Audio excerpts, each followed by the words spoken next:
Setelah kecelakaan mobil lupa ingatan. Setiap hari ada sekelompok gadis datang mengatakan bahwa mereka pacarku. Kakak, sepupu, ayah, kakak. Bidadari sekolah cantik Lycia dengan tatapan penuh kasih. Aku adalah cinta pertamamu. Kau tidak ingat aku? CEO dominan dengan aura 2 meter 8, Liu Ruyan berkata dingin. Kau adalah pacarku. Dia cuma mantan pacarmu. Dokter lembut seperti air, Xiao Yurong. Dengan lembut menggenggam tanganku. Kita adalah teman baik yang tidur dalam satu ranjang lo. Bintang besar yang manis dan imut, Sen Youchu mendekat ke telingaku berbisik. Kakak, aku ingin punya anak. Terlentang di ranjang rumah sakit. Mendengar satu persatu pernyataan yang tidak masuk akal. Aku merasa dunia ini seperti permainan werewolf yang sangat besar. Mereka mengatakan siapa yang benar, siapa yang palsu. Aku tidak bisa membedakannya. Saat itu seorang dokter dengan membawa hasil pemeriksaan menatapku dan bertanya. Di malam hari saat susah tidur, Anda akan berfantasi seksual dengan pilihan yang mana berikut ini? Laki-laki berwajah bulat dengan janggut lebat dan kaos kaki putih. Komodo raksasa. Knalpot Volkswagen Sagitar 1.5T hitam. Lukisan polisi kucing hitam di dinding pendek pintu belakang taman kanak-kanak. Aku bingung melihat pertanyaan di papan tulis.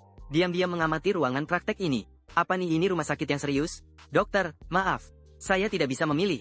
Selamat. Amnesia tidak mengubah orientasi seksualmu. Masalahmu ada kaitannya dengan orientasi seksual? Apa orientasi seksual knalpot mobil hitam? Aku menatap dengan ekspresi bingung pada sosok di depan. Wajah bulat dengan jambang. Dokter yang warnanya kaos kakinya tidak kelihatan. Dokter juga terlihat pasrah. Dia menyimpan papan tulis dan berkata, ngomong saja. Pokoknya ini tes kecil terakhir. Kamu bisa menghubungi keluarga untuk pulang. Bisa keluar rumah sakit. Aku terdiam tanpa suara. Ini hari ke-10 aku di rumah sakit. Selain luka luar dan gegar otak, aku mendapat satu masalah tambahan. Dengan bantuan dokter yang menanyakan keluarga, lingkungan tumbuh, teman, pasangan, dan waktu sebagai acuan, aku perlahan merapikan ingatan di pikiranku. Namaku Jiang Liu. Usiaku 20 tahun. Ibuku kasir supermarket. Aku mahasiswa semester 2 di Universitas Nanjiang, tapi punya pekerjaan paruh waktu di luar kampus. Namun satu hal yang kosong adalah tentang percintaan. Dokter berkata, belum pernah pacaran itu wajar, tapi dalam perjalanan tumbuh kembang, pasti ada beberapa perempuan yang punya ketertarikan tinggi, kan? Tapi aku tidak punya.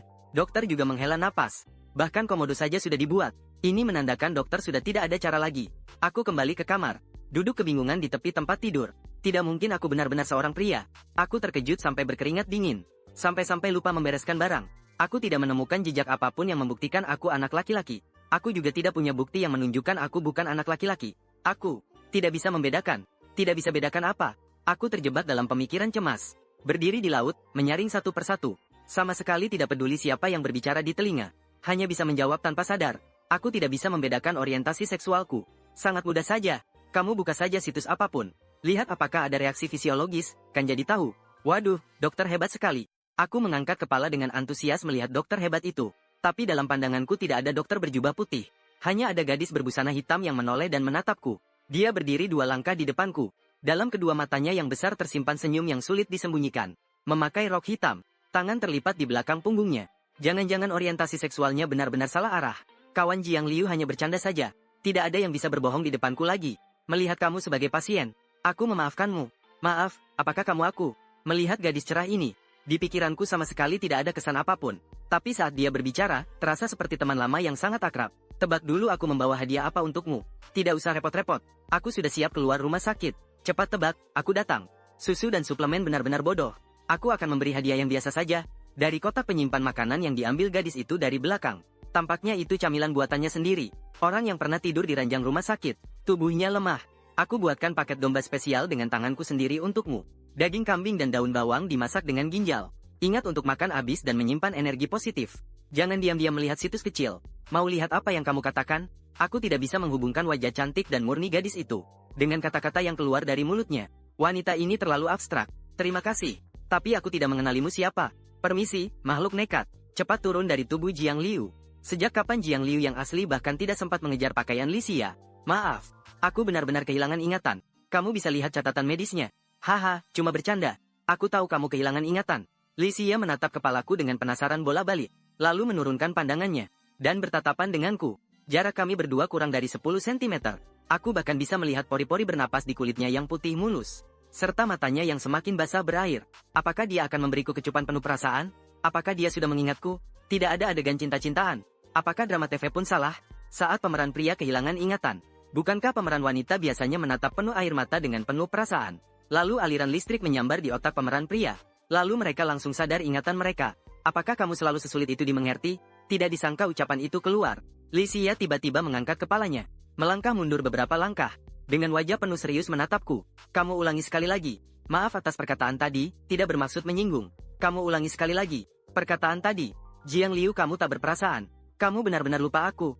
Juara bertahan 2 kali berturut-turut kontes Dewi Kampus. Naik ke papan pengakuan cinta. Jumlahnya merosot tajam jadi nomor 1. Bunga Gunung Tinggi Universitas Nanjiang. Aku menyerahkan ponsel itu kembali ke Lisia. Dengan susah payah menghubungkan gadis abstrak ini. Dengan gelar-gelar di atas. Gelarnya itu bukan ditulis sendiri oleh Lisia. Aku melihatnya di akun media sosial resmi Universitas Nanjiang. Ekspresi apa? Seperti pahlawan yang menembus gunung dan lembah. Untuk menyelamatkan Putri Vas Bunga. Hingga ke sarang naga jahat. Menemukan putri itu sedang merobek naga jahat itu dengan tangan. Tidak ada apa-apa. Aku memang kehilangan ingatan. Bisakah kamu cerita tentang hubungan kita? Kita berdua sudah sering kalah. Saat naik motor listrik kecil. Aku drift sekali, membuatmu terlempar ke parit. Aku kabur dari rumah. Memintamu menampungku. Kamu ajak aku main di warnet semalam suntuk. Orang api dan es di hutan mengajak aku makan KFC. Harus pergi berhenti-berhenti pada hari Kamis. Jadi kita adalah teman seangkatan, teman bermain, dan sahabat ya. Sedikit lebih dari sahabat mungkin. Aku mendengar ini mataku bersinar. Sebagai sahabat sendiri, dia pasti tahu pengalamannya dalam hal perasaan. Lisia ya, kalau begitu bagaimana peruntungan wanita saya? Jadi kamu lupa hanya hal-hal yang berhubungan dengan wanita? Iya, teman baik yang selalu traktir KFC. Aku juga tidak menyimpan sedikit pun rahasia. Mulai bercerita secara rinci. Aku ingat sebagian besar pengalaman hidupku. Tapi dalam ingatan tidak ada potongan tentang gadis. Dokter menyarankan aku mungkin memang tidak disukai gadis. Ekspresi Lisia sangat serius. Dia dengan santai mengambil sebuah jeruk dari meja samping tempat tidurku. Lalu mengusir aku yang terus bicara supaya turun dari tempat tidur. Berbaring menyamping. Menopang kepala dengan tangan. Peran pasien dan keluarga bertukar dengan besar. Kamu yakin masih ingat sebagian besar pengalaman hidup? Iya, yakin banget. Omong kosong. Kalau tanpa aku, kehidupanmu hanyalah sebagian kecil saja. Jangan bercanda. Bahkan dokter pun meragukan orientasi seksualku. Berbicara sampai sini, pintu ruang rawat didorong terbuka. Dr. Lin masuk sambil membawa hasil tes. Menaikkan kepala menatap orang di ranjang. Tatapannya tampak bingung. Bukankah pasien di sini laki-laki? Aku di sini. Ini pacar Lin, dokter yang ada di ranjang. Aku pacarnya Jiang Liu. Lisia menyapa dengan senyum lebar. Bahkan dengan sopan berdiri dan membungkuk. Dr. Lin terpaku di tempat menggaruk kepala. Agak terkejut. Bukankah kamu yang menyembunyikannya dariku? Bukankah kamu sudah punya pacar? Hasil tes diletakkan di sini. Ingat untuk mengambilnya nanti. Musim panas yang cerah. Di ruang perawatan. Laki-laki duduk di satu sisi ranjang menunggu dokter keluar. Gadis itu berbaring di atas ranjang. Dengan senyum cerah mengupas jeruk. Lalu mengambil setengah dan menutup mulutku. Saat itu dia bersandar di tepi ranjang berkata, "Aku tahu kamu ingin bertanya. Tapi jangan tanya. Memang dia pacarmu. Aku adalah cinta pertamamu. Lupakan aku." Tentunya berarti semua ingatan tentang gadis itu hilang. Lisia sudah menghabiskan semua jeruk. Sebelum aku sempat bertanya lagi, mengeluarkan ponsel. Jangan tanya, melihat sebuah foto yang diambil di akuarium dengan mata kepala sendiri. Aku dan Lisia berdiri berdampingan di dalam terowongan bawah laut. Keduanya mengenakan hoodie, satu hitam satu putih. Lisia melingkarkan lengannya di lenganku. Dilihat dari sudut pandang foto pasangan pacar. Tindakan, orang, dan tempat menunjukkan pasangan muda. Aku tiba-tiba merasa suasananya agak canggung. Aku tidak tahu kami sekarang berada di posisi apa antara aku dan Lisia. Tapi ekspresinya tidak akan benar-benar seperti yang diperankan di drama percintaan. Lupa ingatan. Merasa bersalah. Dengan hati yang sedih mencoba menghibur diri sendiri. Dengan tegas memilih untuk berpisah. Berbalik dan berlari ke dalam hujan deras. Tertabrak truk tanah dan meninggal. Bagaimana mungkin? Barusan aku benar-benar berpikir begitu sejenak. Keningku langsung berkeringat dingin. Wanita ini bagaikan cacing di perut. Pasti aku dulu juga tidak berani bohong di depannya. Jangan terlalu dramatis. Jiang Liu tidak matikan. Tenang dan rawat penyakitnya dengan baik. Lanjutkan menikmati hidup bahagia yang manis. Kalau begitu ceritakan lebih banyak tentang masa lalu. Mungkin aku akan ingat nantinya. Gadis bilang begitu. Seorang pria dewasa tentu juga tidak bisa terus marah. Berusaha tersenyum dan mengeluarkan candaan. Jangan pikirkan hal-hal di masa lalu. Aku akan membawamu untuk mengalami kembali semua yang telah kita lakukan. Itu sudah cukup. Jangan bilang setelah mendengar kata-kata ini. Aku merasa hatiku hangat. Mayat pun punya suhu yang baik. Kalau begitu nanti kamu harus ikut aku pergi ya. Aku harus segera kembali ke sekolah untuk masuk kelas. Kalau begitu cepatlah pergi. Lisia bangun dari tempat tidur. Lalu dari meja samping mengambil sebuah jeruk. Kupret setengahnya dan masukkan ke mulutku. Aku tak punya banyak kekhawatiran lagi. Menunggu kedatangan ibuku dengan sendirinya. Ponselku hancur berkeping-keping dalam kecelakaan mobil itu. Yang kugenggam sekarang adalah ponsel lama yang dulu pernah dipakai ibuku. Barang ini selain bisa dipakai untuk nelpon dan masuk ke WeChat, hampir tidak bisa melakukan apa-apa. Aku bersabar menunggu waktu refresh yang lama. Menemukan Lisia di WeChat. Klik ke halaman profilnya. Melihat sekilas. Foto profilnya adalah seekor corgi dengan kulit semangka di kepala. Ada aura abstrak yang hampir meluap dari layar. Foto-foto di Moments dipenuhi dengan foto-foto kami berdua. Selain akuarium, ada juga lapangan basket, taman hutan, bahkan sialan, masih ada tempat sampah. Di foto di lingkaran pertemanan penuh dengan foto aku dan dia bersama. Selain akuarium, masih ada lapangan basket, taman hutan, bahkan pacaran, sialan, masih ada tempat sampah. Aku sedikit tertawa sambil menyipitkan mata. Perasaan menjelajahi kenangan seperti ini bagiku jauh lebih menarik daripada mencari kesenangan baru. Lalu aku tanpa sengaja melihat foto profil Lisia.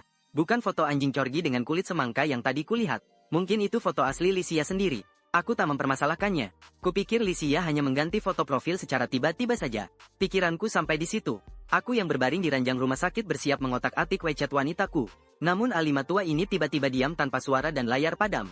Sekalipun aku mencoba terus mengotak-atik, layar tetap tak menyala. Telepon jelek ini, jangan otak-atik lagi. Aku sudah belikan yang baru untukmu. Aku tiba-tiba mengangkat kepala dan melihat wanita yang baru saja mendekat. Sialan, kenapa kalian semua berjalan tanpa suara? Kamulah masalahku. Tak ada jawaban. Atau bisa dikatakan yang menjawab hanyalah ponsel dan kunci mobil yang ada di depan mata. Serta wanita dengan tinggi minimal 1,7 meter, umur 15 tahun. Bermata kuning, diduga campuran. Nanti keluar rumah sakit, mengemudi pulang ke rumah. Apakah masih ada biaya di rumah sakit yang belum dibayar? Wanita itu tidak duduk. Mungkin karena merasa TV terlalu berisik. Tekan-tekannya pada remote control sembarangan. Mengubahnya ke mode bisu. Cantik. Saya lupa ingatan. Bisakah kau memberitahu nama keluargamu dulu? Apakah ada barang yang kurang? Saya sudah membelikan semuanya untukmu secara kebetulan. Wanita ini berbicara seolah kami tidak berada di frekuensi yang sama. Membuatku bingung tak mengerti apa-apa. Kau beritahu namamu dulu, dong. Selain aku, apakah ada orang lain yang datang? Kau beritahu namamu dulu. Sungguh membuatku sangat tertekan. Aku langsung berteriak. Ini membuat wanita itu langsung terdiam. Melihatku dengan tatapan yang sangat rumit. Lupa ingatan, ya? Berani keras kepala dan berteriak padaku. Namaku Liu Ruyan. Sebaiknya kau jangan buat aku tahu kalau kau cuma pura-pura lupa ingatan. Kalau tidak, aku tidak akan berakhir baik hanya gara-gara berteriak padamu sekali ini. Dr. Lin kembali menuju kamar 207. Sebagai dokter baik yang bertanggung jawab, tiba-tiba teringat. Barusan lupa mengingatkan keluarga pasien. Untuk lebih sering mengajak pasien ke tempat yang sudah familiar. Lalu dia melihat dari jauh. Di depan pintu kamar 207 berdiri dua sosok gelap di malam hari.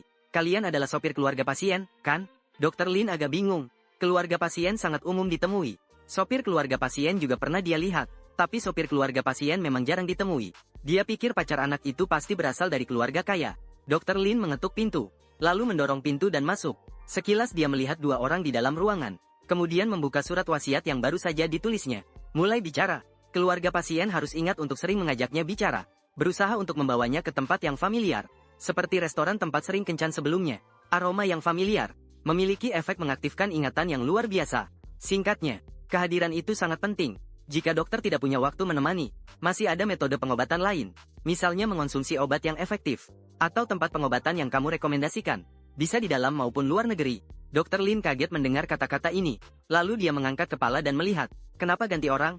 Bukankah itu seorang mahasiswi? Usia wanita ini jelas lebih tua sedikit. Dr. Lin yang cerdas berpikir sejenak. Mungkin ini adalah kakak pasien atau semacamnya. Ini lebih untuk memberitahu pacarnya. Lagi pula, mahasiswa menghabiskan lebih banyak waktu dengan pacarnya dibandingkan di rumah. Untuk aspek pengobatan lainnya, saya rasa tidak perlu kesedihannya. Saya rasa lebih banyak berasal dari faktor psikologis. Dokter, saya adalah pacarnya. Dr. Lin menatap wajah yang jelas berbeda di hadapannya. Kemudian mengalihkan pandangan ke wajahku. Pikiran cerdasnya terus berputar. Dalam sekejap sadar akan sesuatu. Anak muda, buatlah diri kamu disenangi oleh gadis. Jangan sampai disenangi oleh dua gadis. Hai. Pokoknya menemani lebih banyak tidak ada salahnya. Dr. Lin berbalik dan pergi. Dia bersumpah ini adalah terakhir kalinya dia pergi. Setelah Dr. Lin pergi, pemandangan selalu sangat indah. Liu Ruyan yang memakai makeup tipis. Mengangkat matanya yang memikat. Kaki panjang macam model super berdiri di tepi ranjang. Mata biru muda berbayang ganda oleh pantulan sinar matahari. Memeluk tangan sambil menatapku. Dokter tadi bilang pacarnya orang lain ya? Berhenti tanya, aku tebak duluan siapa kamu sebenarnya. Biarkan aku tebak ada aroma bunga gardenia di tempat tidur. Mungkin murid perempuan kecilmu memanggilmu apa ya? Benar-benar seperti anjing liar semua ya? Setelah mendengar cerita tentang kehilangan ingatan, mencium baunya lalu berlari ke sini. Aku menyerah untuk bertanya dengan ramah. Wanita ini sama sekali tidak menjawab. Kata-kataku, lebih baik langsung dan bersih saja. Kenapa kamu kok jadi pacarku? Aku bilang ya berarti ya, apa perlu bukti dan orang yang amnesia? Bercanda. Sama sekali tidak lucu. Aku anggap kamu cuma teman lama yang bercanda saja. Tapi ini sama sekali tidak lucu. Liu Ruyan menatap wajahku dengan serius. Membungkuk ke depan. Tidak ada waktu untuk bicara tentang hal ini. Kuberi ini padamu. Kunci mobil nanti setelah mengantar ibumu pulang. Langsung saja ke tempatku. Jangan lagi coba-coba menyembunyikan fitur pelacak di ponsel baru. Aku juga sudah menyalakan pelacak mobil. Kalau bukan karena kamu diam-diam kabur naik sepeda listrik bersama dari rumahku, kamu tidak akan kecelakaan dan kehilangan ingatan. Kalimat ini menyimpan banyak informasi. Aku lama berpikir baru bisa menangkap intinya. Pertama, ponsel dan mobil sama-sama menyala pelacaknya. Ini seperti menganggapku penjahat. Kedua, kecelakaan karena kabur dari rumahnya. Apa rumahmu itu penjara? Aku tinggal di rumahmu. Bukan rumahku. Itu rumah kita berdua. Liu Yuyan yang sibuk meletakkan ponselnya, lalu duduk di sampingku dengan santai. Pupil biru muda perlahan mendekat. Masih ragu apakah aku pacarmu? Aku tidak ragu. Dan juga ponsel serta mobilmu. Tolong bawa kembali. Itu terlalu berharga. Aku tidak. Liu Yuyan dengan lembut mencium wajahku sekali. Memaksa memotong ucapanku. Aku malas membuang waktu untuk membuktikan kepadamu, apa yang terjadi sudah terlupakan. Mulai sekarang, aku adalah pacarmu. Sangat disayangkan. Nama teman bernama Li itu sekarang harus diberi julukan mantan pacar di depannya. Ponsel dan mobil itu diambil atau tidak masalah.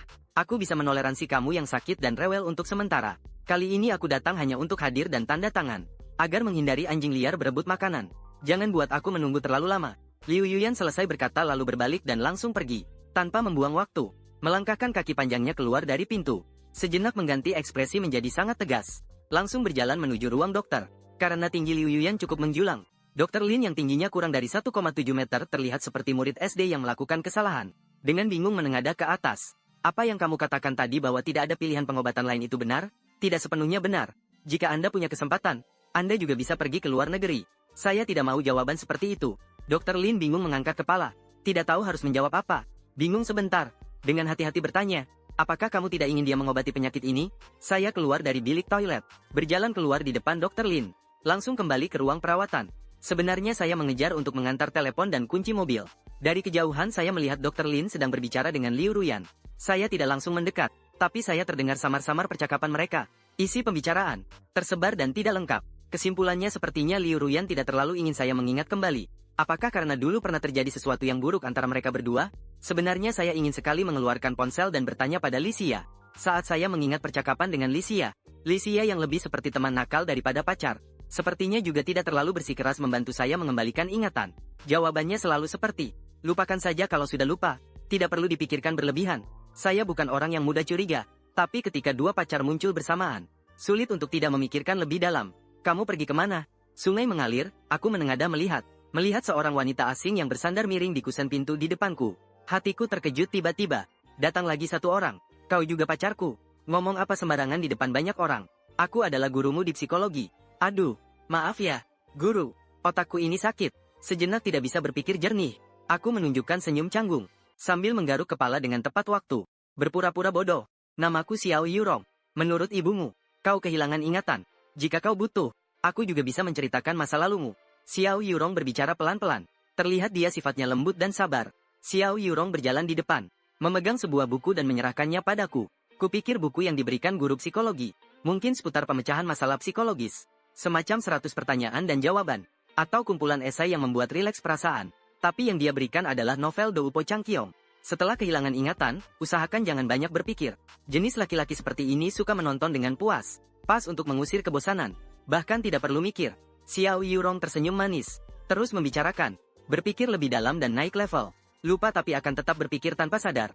Jadi saya sengaja datang untuk menghilangkan kekhawatiran dan kebingunganmu. Saya malah merasa biasa saja. Lupa ya sudah lupa. Bisa jadi itu hal yang baik. Kalau dibalas dengan kata-kata seperti ini. Saya sampai harus bicara tentang kapalan di tangan. Tatapan matamu yang melihat ke kanan membocorkan hatimu. Pasti rasa yang dibawa oleh amnesia itu sangat tidak enak ya. Suara Xiao Yurong sangat lembut.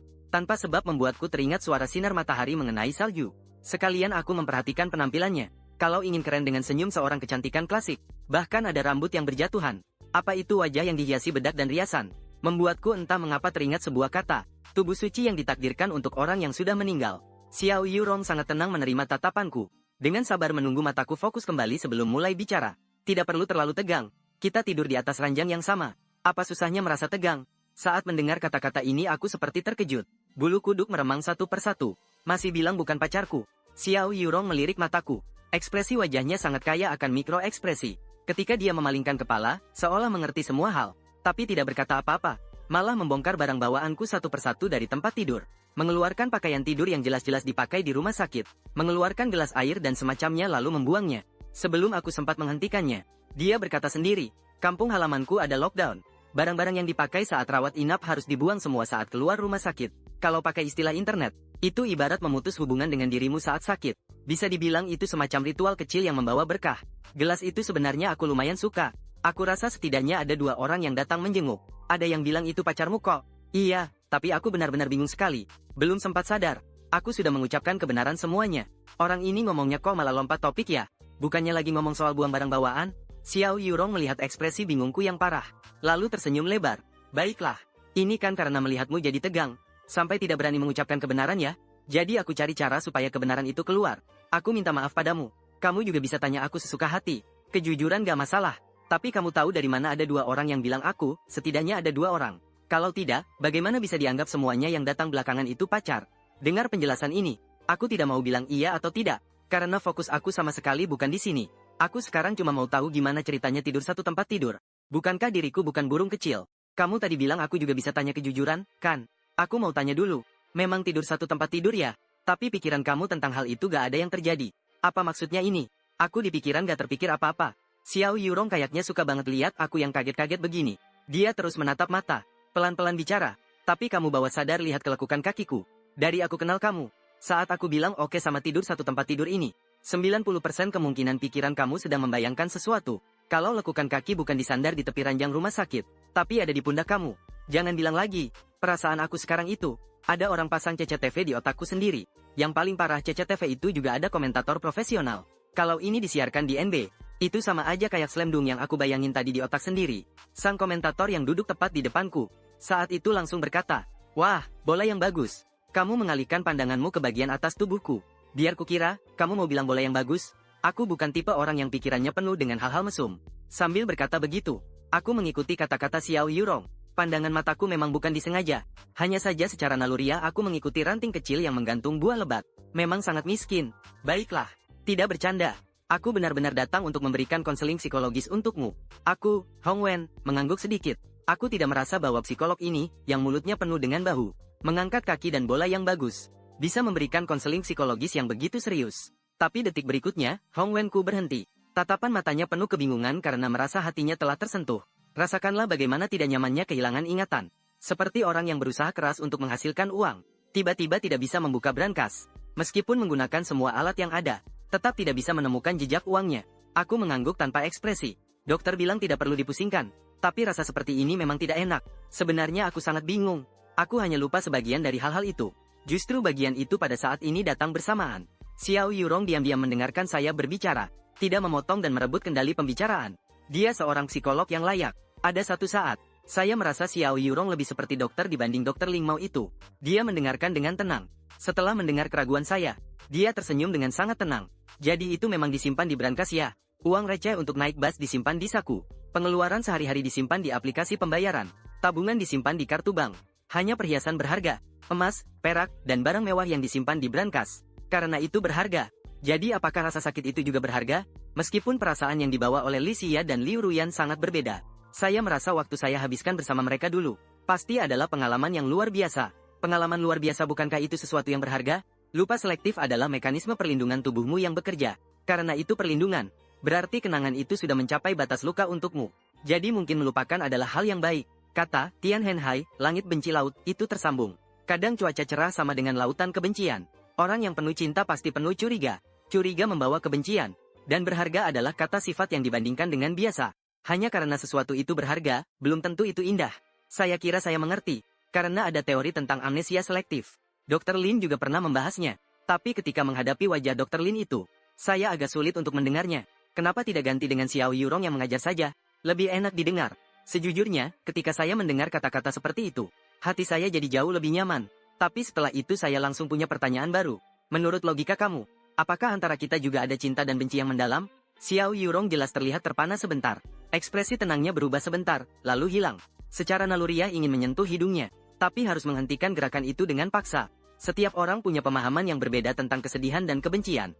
Guru, saya rasa saya bukan orang yang sangat jahat, kan? Perkara dulu tidak penting. Pokoknya kamu harus lebih melonggarkan pikiranmu. Jangan terlalu memusingkan hal itu. Kata-kata macam ini lagi. Saya seolah mendengar kata kunci itu. Lalu langsung sadar.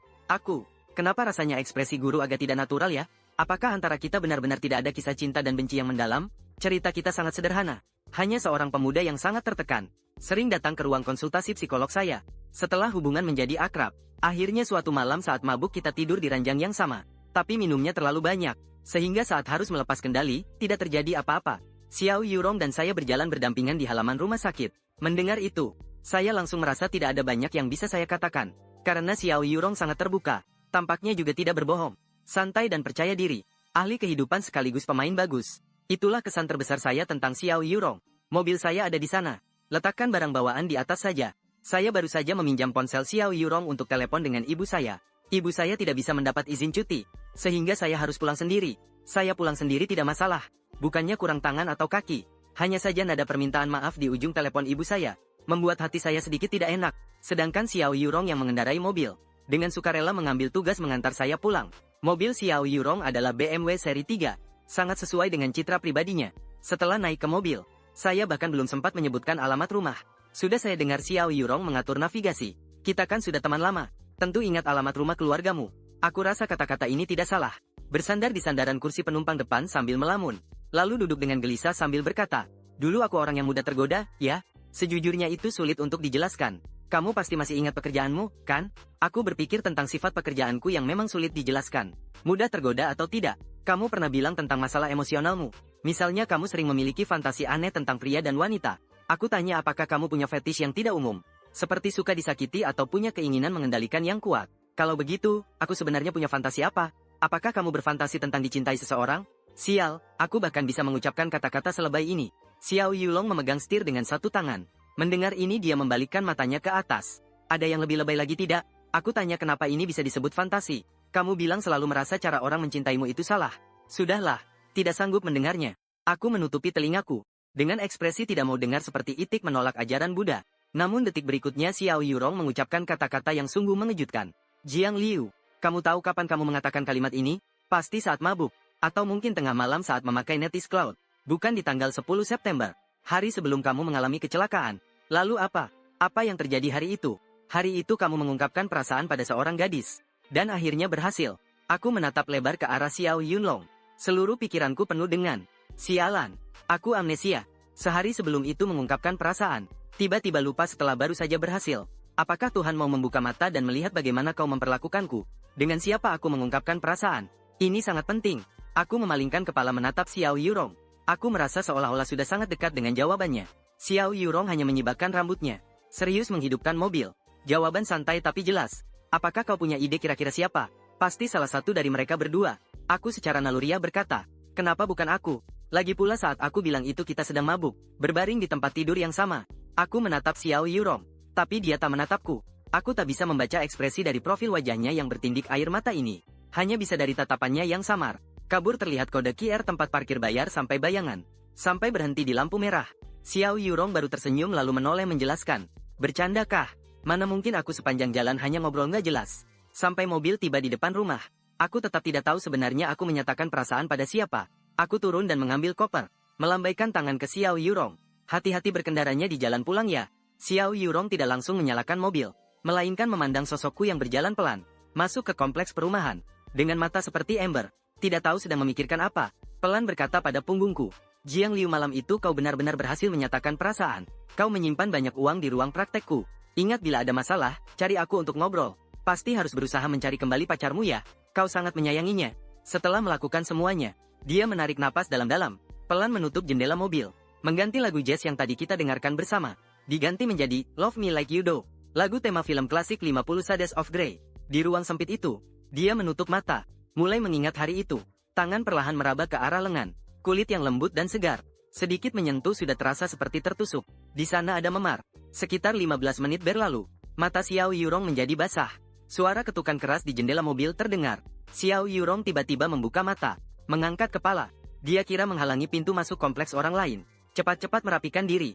Lalu menurunkan jendela mobil. Tapi yang berdiri di luar jendela mobil adalah wajah yang aku kenal. Membuat tatapannya tanpa sadar terlihat sedikit panik. Ekspresi ini jarang muncul pada Xiao Yurong. "Kamu benar-benar bukan pacarku. Kamu ngomong apa sih? Tapi kalau kamu romantis mengaku di tempat ini, aku juga bisa pertimbangkan. Aku nggak main-main soal romantis. Aku nggak suka yang romantis-romantis." Kalimat klasik dari 50 Shades of Grey. Aku menyipitkan mata, melihat ke dalam lewat jendela mobil. Lagu ini aku pernah dengar, nadanya cukup bagus. Tapi 50 Shades of Grey. Film ini bukan untuk semua usia. Aku yakin ini menjadi pencerahan bagi para penggemar niche. Guru film, kamu tidak punya fetish khusus, kan? Aku tidak tahu sih. Iya. Kalau tidak, malam ini coba ke ruang praktik saja. Xiao Yurong. Wanita ini bisa menerima semua omongan. Aku benar-benar tidak bisa mengalahkannya. Langsung bilang hal penting saja. HP-mu rusak. Pinjam HP-mu ya. Buat telepon ke ibu aku. Aku tidak bawa kunci. Kalimat masih belum selesai. Aku langsung mengambil HP yang ada di dashboard mobil milik Xiao Yurong. Lalu seperti ngobrol santai saja. Ku mulai bicara tentang halku. Apakah kamu sudah tahu semuanya? Sebagian besar pasien tidak punya alasan menyembunyikan kebenaran dari psikolog. Jadi kamu tahu dengan siapa aku mengungkapkan perasaan. Pokoknya bukan aku. Saat Xiao Yurong mengatakan itu, bahkan ia sempat mengusap hidungnya sedikit, menggunakan ekspresi wajah untuk mendukung jawabannya. Terlihat seperti menyesal karena kehilangan kehormatan sebagai orang yang diungkapkan perasaan. Apakah itu berarti semua ingatan yang aku hilangkan bisa ditemukan kembali olehmu? Dalam psikologi tidak ada kepastian, tapi sebagian besar iya. Komunikasi kita sangat sering sampai hampir membuatku jatuh hati. Kamu juga ingin jadi pacarku. Hari ini wanita yang muncul di ruang rawat ingin mengatakan kalimat ini. Hampir saja CPU saya terbakar. Xiao Yurong adalah tipe orang yang penuh teka-teki. Wanita berpendidikan tinggi dengan rasa santai seperti ini paling sulit dihadapi. Bro, biasanya aku bahkan tidak ingin bicara sepatah kata pun. Tapi yang paling pintar darinya adalah dia tahu kapan harus mengecilkan diri. Dan kapan harus langsung berhenti memimpikannya diri menjadi tangseng. Tidak semua orang harus menjadi daging favoritmu. Setidaknya aku tidak berniat menjadi tim cadangan pacarmu. Xiao Yurong perlahan menutup jendela mobil. Terakhir meninggalkan satu kalimat. Ingat, kalau ada apa-apa, cari aku. Aku tidak cukup pintar untuk mengingat seluruh hidupmu sepenuhnya. Tapi aku bisa membantu menilai siapa yang berbohong berdasarkan pengalamanmu. Aku menatap BMW yang pergi. Mengeluarkan kunci dari saku. Kuncinya tidak hilang. Aku hanya merasa ada yang tidak beres. Hanya ingin pulang dan memeriksa saja. Sekalian mencoba membuka mulut Xiao Yurong. Sudah terbuka, tapi belum sepenuhnya terbuka. Jadi masalahnya sekarang, siapa sebenarnya yang menjadi pacarku? Masalah ini sangat sederhana bagi pasien amnesia biasa. Panggil dia pacar. Lihat siapa yang berani menjawab. Yang berani menjawab berarti dia. Yang membuatku susah adalah ada dua orang yang mengakui status pacar mereka padaku. Li Xia dan Liu Ruyan. Aku harus memastikan hal ini dengan jelas. Kalau tidak, bisa terjadi sesuatu yang terlalu. Coba bayangkan sejenak. Kamu awalnya menyatakan cinta ke orang lain. Lalu sukses menjalin hubungan asmara dengan manis dan bahagia. Tapi akibat kecelakaan mobil, semuanya terlupakan. Setelah kecelakaan, pacarmu tidak meninggalkanmu dan datang ke rumah sakit memberitahumu. Tidak apa-apa, aku akan menemanimu dengan sabar. Tapi kamu bahkan tidak tahu siapa pacarmu sebenarnya. Adapun kenapa ada dua gadis yang muncul sekaligus, aku juga tidak tahu. Mungkin aku juga bukan orang baik dalam soal cinta. Tapi masalah ini sekarang sudah mulai. Yaitu aku telah menyatakan cinta. Menyatakan cinta itu seharusnya tidak mungkin kedua orang sekaligus, kan? Kalau memang begitu, kita tidak perlu menyelidiki lebih lanjut. Kebenarannya hanya kaki seribu yang menginjak dua perahu. Tinggal tunggu dihajar jadi pria sialan yang dikhianati. Jalan yang ada di depanku sekarang adalah tanya langsung benar atau tidak. Kalau tidak, aku pergi dulu ke ATM di bawah untuk ambil uang tunai. Lalu ke toko ponsel beli ponsel baru. Pasang kartu SIM milikku. Kirim satu pesan WeChat masing-masing ke Li Xia dan Liu Ruyan. Setelah bicara hari ini, aku ingat banyak hal. Besok jam 5 sore aku traktir kamu makan. Keluar dan bicara. Besok malam jam 9. Kamu cari tempat. Aku akan beri kamu kunci mobil dan ponsel untuk dibawa pulang. Baru saja teringat banyak hal. Sekalian cari kamu untuk ngobrol. Meskipun permainan werewolf versi cinta ini pemainnya sedikit. Tapi dari dua orang ini pasti salah satu berbohong. Yaitu satu adalah serigala. Satu lagi warga biasa. Untuk menghindari lawan yang memanfaatkan keterpurukan. Sembarangan membuat cerita bohong. Aku dulu membebani diri dengan bab. Apakah benar teringat atau tidak? Orang lain kan tidak tahu. Jadi yang berbohong pasti akan memanfaatkan waktu ini untuk merangkai kebohongan yang dianggap sempurna. Kebohongan butuh kebohongan lain untuk menutupi. Lama-lama pasti akan terlihat celahnya. Untuk mencegah kebohongan lawan jadi terlalu sempurna, aku juga membuat jaminan untuk diri sendiri. Besok malam ada waktu. Pesan WeChat ini ku kirim ke Xiao Yurong. Untuk wanita klasik berilmu dan berbudaya ini, aku masih cukup percaya. Dia berkata benar. Aku sendiri juga bukan setan pesona bawaan lahir. Mana ada wanita yang harus memilihmu. Meskipun aku merasa dia pasti menyembunyikan sesuatu, tapi bantu membedakannya selalu tidak masalah. Permainan werewolf ini jadi lebih lengkap. Xiao Yurong ini langsung berubah jadi peramal. 3 orang berturut-turut sudah membalas WeChat. Li Xia, halo. Kamu datang ke pintu kelas di tempat paling mencolok untuk menjemputku. Tepat jam 5, ya. Kalau terlambat, ada kejutan besar. Ada asap atau tidak. Setelah aku selesai sibuk, aku akan menjemputmu. Xiao Yunrong. Ini juga bisa dihitung sebagai konsultasi psikologi. Aku akan menghitung waktunya dan biaya. Aku menggelengkan kepala. Siap-siap pulang. Kamu cepat pergi lihat dulu. Ayahmu lagi bikin keributan di toko tempat ibumu bekerja. Jiang Xinian, keluargaku sangat hancur. Orang tua bercerai saat aku berumur 7 atau 8 tahun. Kenangan itu sudah lama sampai aku bahkan jika tidak lupa, hanya bisa mengingat potongan-potongan saja. Tapi kehancuran dan kurang cinta itu dua hal yang berbeda. Aku sendiri merasa meskipun hidup sulit, tapi setidaknya tenang. Kecuali orang ini yang secara hubungan darah seharusnya panggil bapak yang muncul. Saat dia muncul, Jiang Qingnian, kamu mau buat masalah dengan pekerjaanku lagi?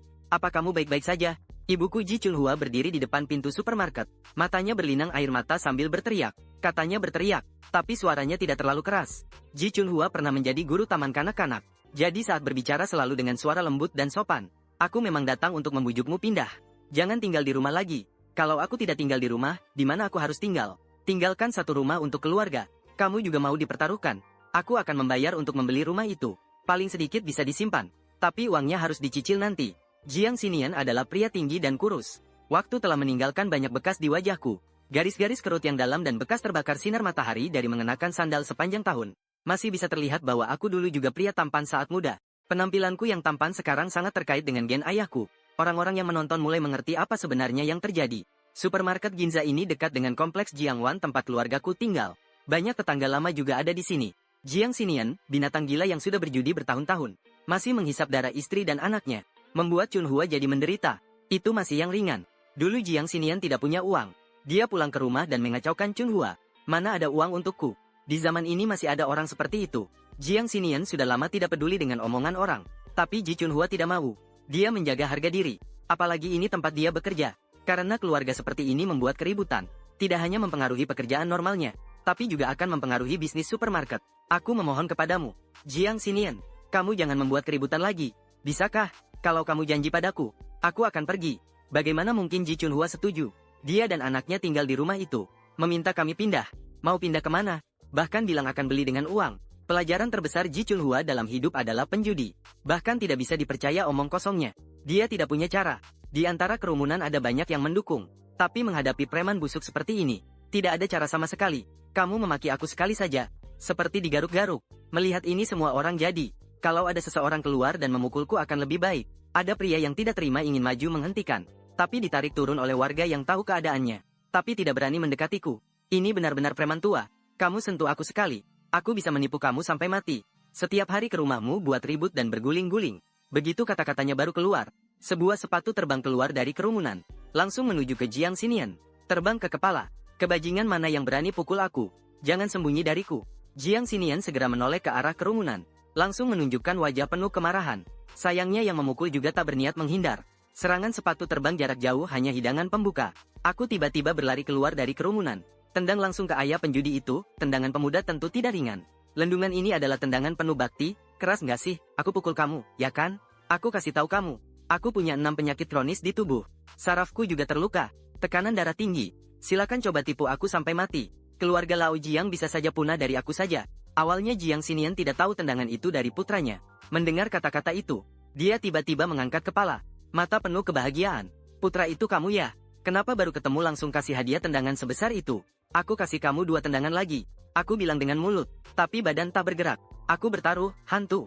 Ayah tak punya beban pikiran. Berhenti karena mengangkat kepala dan melihat ibu yang matanya basah. Kalau terus ribut, aku bisa lega. Jiang Xinian bisa kena luka seluruh tubuh. Orang-orang yang menonton bisa melihat kebahagiaan ayah dan anak. Korban hanya ibu. Yang ia dapatkan hanya kesedihan. Aku melambaikan tangan ke ibu. Menarik kerat Jiang Xinian dan berjalan keluar. Hari ini aku harus menyelesaikan masalah ini. Nak, jangan tarik terlalu kencang. Ayah cuma punya sedikit baju rapi. Jangan mengeluh miskin di sini. Ayah dan anak berjalan satu depan satu belakang ke gang kecil. Ini adalah jalur darurat pemadam kebakaran dengan pintu terkunci rapat.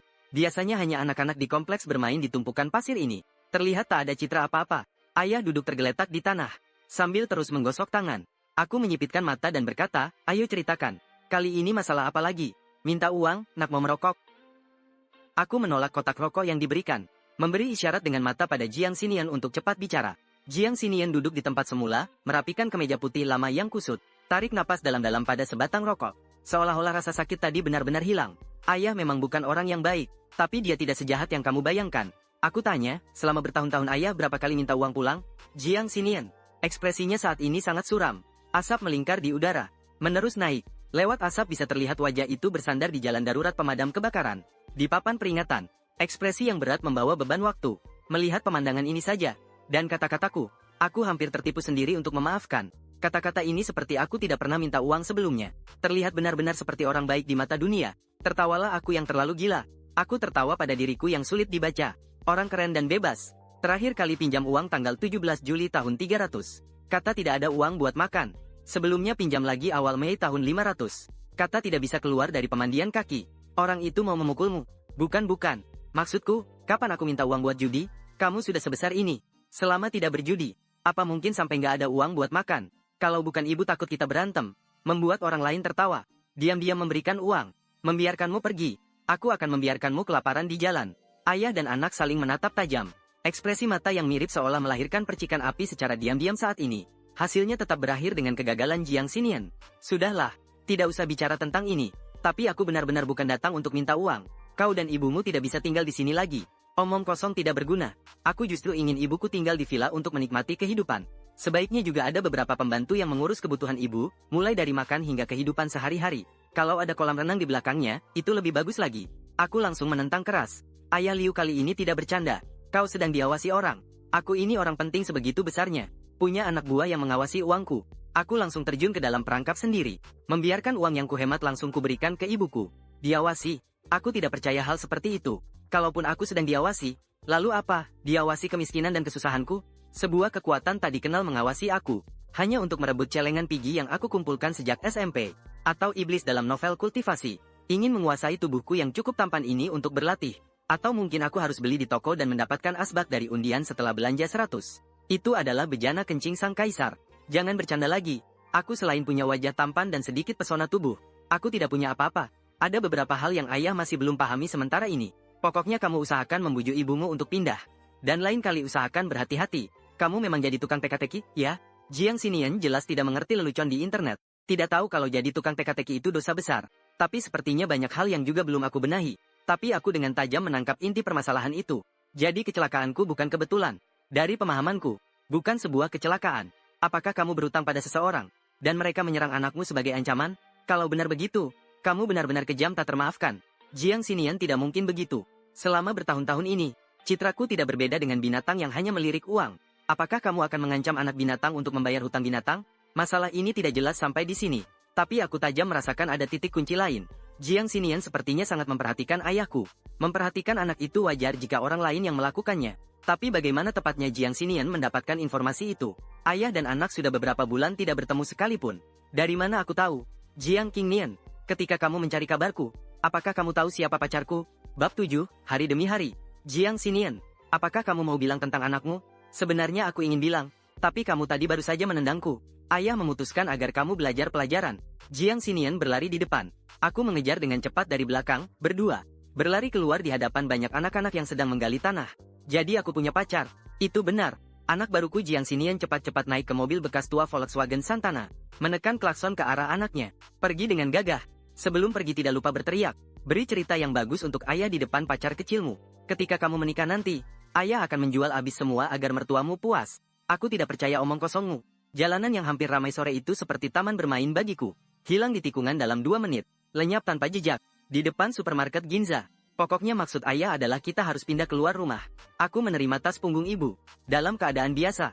Di dalamnya seharusnya berisi termos. Dan gulungan tisu toilet besar yang dibawa dari rumah. Tapi hari ini jelas sedikit berbeda. Saya tidak siap sama sekali saat menerimanya. Hampir saja tas punggung itu menarik saya hingga jatuh ke tanah. Kenapa bisa sebegitu beratnya ya? Ibu masih memikirkan soal pindah rumah. Saya bilang atau tidak bilang? Karena apa saya tidak bilang? Tapi saya kira itu cuma ingin minta uang saja. Saya tidak bilang yang sebenarnya. Jangan dulu bicara soal almarhum. Apa yang ayah katakan terdengar seperti teka-teki. Sekalipun memang ada sosok misterius yang tiba-tiba mengincar dirinya. Masalah itu tetap saja sampai ke telinga saya. Keluarga satu dengan yang lain berbeda. Ada keluarga yang menjadi dukungan terkuat bagi seseorang yang merantau jauh. Kuat dan kokoh. Tapi ada keluarga yang hanya menjaga penampilan saja. Dan sudah mengerahkan semua tenaga mereka. Sekadar angin sepoi-sepoi saja bisa membuatnya tumbang dengan mudah. Ji Chunhua tidak terlalu memikirkan hal ini. Mungkin karena sudah terbiasa dengan sifat mantan suaminya. Di tengah keramaian jam pulang kerja, tubuh kecil itu berhenti dan berdiri sebentar. Dia hanya mengambil kembali tasnya dari tangan anaknya. Lalu melihat ke atas dan ke bawah.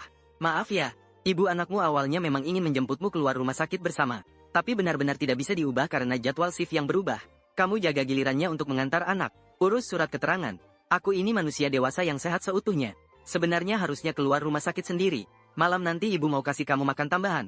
Pagi ini ibu sengaja pesan dari bagian segar, 1 potong emas terbaik. Lalu ibu rebus ikan untuk kamu. Aku juga timbang sedikit blueberry. Barang itu mahal sekali. Kamu beli buat apa? Dulu kamu paling suka makan itu. Dokter tidak bilang untuk cari-cari ingatan lama yang familiar buat kamu? Ibu nanti akan setiap hari belikan kamu makanan kesukaan waktu kecil. Ibu dan anak berjalan berdampingan di trotoar. Di samping mereka ada pejalan kaki yang sedang mengajak anjing jalan-jalan. Pasangan yang tertawa dan orang yang hanya memikirkan lampu jalan. Perbincangan ibu dan anak. Tidak ada perasaan haru yang menggemparkan dunia. Tidak ada cerita basi pengorbanan nyawa demi anak. Bahkan tidak ada informasi yang lebih dari urusan keluarga sehari-hari. Cinta sejati itu adalah hari demi hari. Aku mengambil kembali tas yang sangat berat itu. Kadang barang yang sangat materialistis. Justru malah mendekati hal yang idealistis. Tas ini diangkat seperti mengangkat batu. Tapi tiba-tiba aku merasa itu tidak terlalu berat. Ibu dan anak itu berjalan santai menuju rumah. Bayangan mereka di bawah lampu jalan terlihat panjang. Ibu jangan terlalu banyak berpikir. Kita sudah punya rumah itu sudah sangat baik. Aku hanya takut ayahmu membuat masalah di luar sana.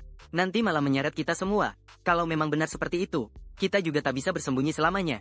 Aku berjalan di belakang ibuku. Dalam diam aku menoleh ke belakang sekali. Di jalan yang makin padat, ada sebuah Ferrari perak terang yang melaju liar. Lebih liar dari mobil yang dikendarai Jiang Xinian. Melintasi rute 272 terus. Bas melewati sampingku lalu membunyikan klaksonnya. Aku tersenyum lebar. Meski aku tidak kenal mobil itu. Dan juga tidak kenal sopirnya di dalam. Tapi aku tetap mengacungkan jari tengah. Pria di kursi depan sebelah sopir di Ferrari itu membentak sopir. Bos bilang sembunyi-sembunyi awasi aku. Kenapa kamu membunyikan klakson? Jangan sampai kaget-kaget membunyikan klakson juga gak bakal ketahuan. Kalau begitu bisa gak kamu nyetir lebih pelan? Kamu pikir ini ruang tamu rumahmu? Jangan bilang, jalan ini. Aku pernah nyetir 200, sama saja kayak di ruang tamu rumahku. Halaman 8 listrik meledak. Keesokan sore aku mengendarai sepeda sewa bersama. Di tangan membawa es krim setelah makan. Melaju santai ke depan. Sekarang sudah jam 7.10.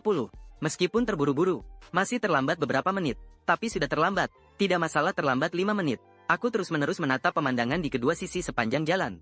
Setelah masuk ke kampus, sebuah perasaan aneh antara tenang dan riuh muncul di hatiku.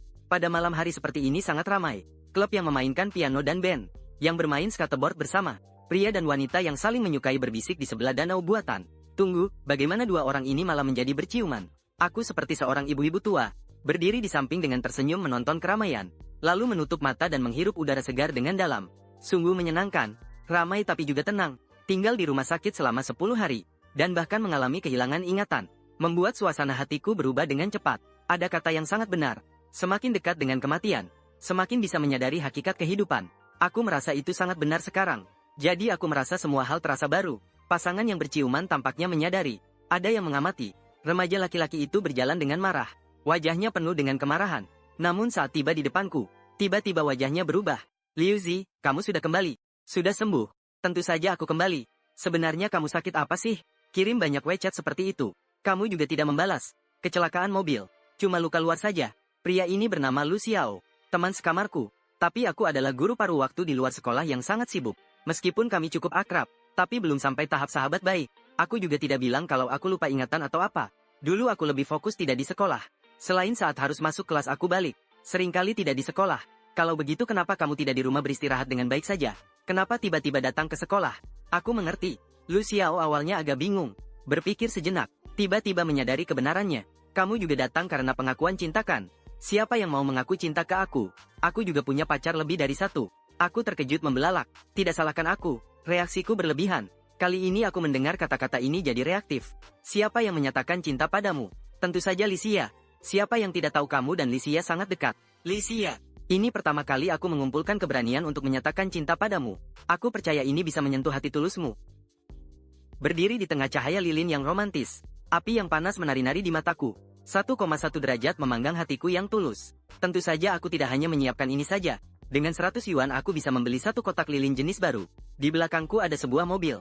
BMW Z4 bukan mobil mewah tingkat atas. Tapi cukup untuk membuat orang takut saat masuk ke kampus. Aku membuka pintu penumpang depan. Mengeluarkan sekuntum besar bunga mawar dari dalamnya. Tapi itu hanya untuk menutupi maksud sebenarnya. Di bawah bunga mawar tersembunyi sebuah kotak kecil. Cincin berlian yang klise tidak terlalu menarik. Tapi berharga. Ma Fei mengumpulkan keberanian. Menuju Lisia yang terpaku di tempat. Aku pernah berpacaran dengan banyak gadis. Tapi tidak pernah merasakan seperti saat menghadapi Lisia. Sistem bahasaku seolah-olah terlalu gugup sampai tidak berfungsi. Lisia, aku tahu kamu berbeda dengan gadis-gadis biasa itu. Kamu tidak menyukai hal-hal materi seperti itu. Tapi aku hanya ingin memberikan segalaku padamu. Ma Fei mengangkat kepala menatap wajah Lisia. Pada saat itu, aku merasa semua kata-kata canggung yang keluar dari mulutku sepadan. Sangat indah. Wajah Lisia memiliki proporsi fitur yang sangat tinggi. Karena sedang pergi bermain, jadi wajahnya memakai riasan tipis. Rambut yang diwarnai platinum, tergerai di sisi wajah. Memakai jas potongan khusus. Bagian bawah memakai rok hitam pendek, kaos kaki di atas lutut dan sepatu kulit hitam emas. Tinggi 168 cm. Efek visual dengan proporsi terbaik benar-benar luar biasa. Kulit putih cerahnya sangat mencolok dengan balutan hitam. Terutama berdiri tepat di bawah lampu jalan di depan asrama. Di bawah sinar terang, warna hitam gelap seketika menjadi pendukung terkuat. Warna putih dan emas berkilau bersama di tubuhnya. Kebetulan Lisia memiringkan kepala di bawah cahaya lampu. Poni platinum jatuh menutupi sisi wajahnya. Sesekali matanya melirik ke kejauhan. Memang aura dongeng yang mempesona. Tapi alangkah lebih baik kalau dia tak membuka mulut. Dari mana kamu dengar aku tidak materialistis? Aku Mafei menatap Lisia di bawah cahaya lampu. Sekejap mataku membelalak. Tapi saat Lisia mulai bicara aku jadi bingung. Mana ada gadis bertanya seperti itu? Bukankah di sekolah selalu terdengar kabar? Kalau kamu suka bermain bersama Jiang apa dari jurusan manajemen? Ada juga yang menangkap aku mengajakmu makan KFC. Hanya memesan paket anak-anak untukmu. Paket anak-anak tidak perlu bayar. Lisia menekukkan bibirnya. Memutuskan untuk tidak membuang kata-kata lagi. Kalau bosan, jangan kejar aku lagi. Aku tidak menyukaimu. Juga ingat untuk membersihkan di sini. Tante yang membersihkan sangat bekerja keras. Benarkah tidak bisa beri aku kesempatan? Aku adalah wanita yang sangat materialistis. Kita tidak cocok. Penolakan yang langsung dan tegas. Ini tidak mengejutkan Mafei. Namun setelah melihat ekspresi orang-orang di sekitar, aku merasa tidak bisa berhenti begitu saja. Diriku sendiri, mengumpulkan keberanian. Harus mendapat sesuatu. Setidaknya beri aku kesempatan menambahkanmu di WeChat. Meski tidak bisa pacaran sekarang. Menjadi teman dan saling mengenal perlahan juga tidak buruk. Apakah harus aku jelaskan dengan lebih jelas? Bro, Lisia tahu bahwa dengan mudah aku tidak akan pergi. Menghela napas dalam-dalam berkata, kamu menghalangiku dari rencana kencan. Hari ini aku susah payah berdandan. Hanya untuk mengambil beberapa foto cantik dengan pacar. Jadi saat itu pacarku yang cemburu. Pacarku tidak datang. Segera menghilang. Boleh ya? Mafei mendengar kata pacar. Sejenak otaknya seperti kekurangan oksigen. Kenapa jadi pacar? Pacar dari mana? Menurut logika orang normal. Saat ini, orang yang mengungkapkan cinta mendengar kalimat ini. Harusnya langsung muncul wajah badut. Lalu pergi dengan malu-malu. Terima kasih. Tapi boleh saya tanya, siapa pacarmu? Nada suara Mafei penuh dengan ketulusan. Tapi Lisia mendengar kata-kata itu. Memperlihatkan ekspresi yang sudah diduga sebelumnya. Lebih baik tidak usah bilang. Dia awalnya tidak bilang. Karena sekali bilang, pasti tetap akan diusik dengan pertanyaan yang mengganggu aku. Bukankah kamu sudah tahu semuanya? Kalau kamu bilang pacarmu adalah aku, cepat pergi. Kalau tidak pergi, aku akan suruh ibu penjaga kos gantungkan kamu di tembok. Lisia sudah tahu apa yang akan aku katakan. Dengan cepat memotong dan cepat menjawab. Tanya satu pertanyaan terakhir, setelah itu aku pergi. Aku ingin tahu apa yang bisa aku berikan untukmu. Mata Mafei memerah. Tak ada yang tahu betapa besar keberanian yang kupertaruhkan untuk pengakuan ini. Karena begitu banyak contoh kegagalan yang sudah ada di depan mata. Tidak hanya pengakuan cintaku gagal, tapi juga menjadi bahan obrolan santai orang-orang. Karena saat makan KFC, aku memesan paket anak-anak. Loh, bukan hanya Mafei yang merasa heran. Banyak orang di tempat itu juga bertanya-tanya. Apakah di paket anak-anak itu diberi obat? Kenapa memesan paket anak-anak bisa jadi jurus ampuh? Aku tidak mengerti. Kamu ini bukan cuma jahat tapi juga bodoh. Sudahlah, sudah kukatakan.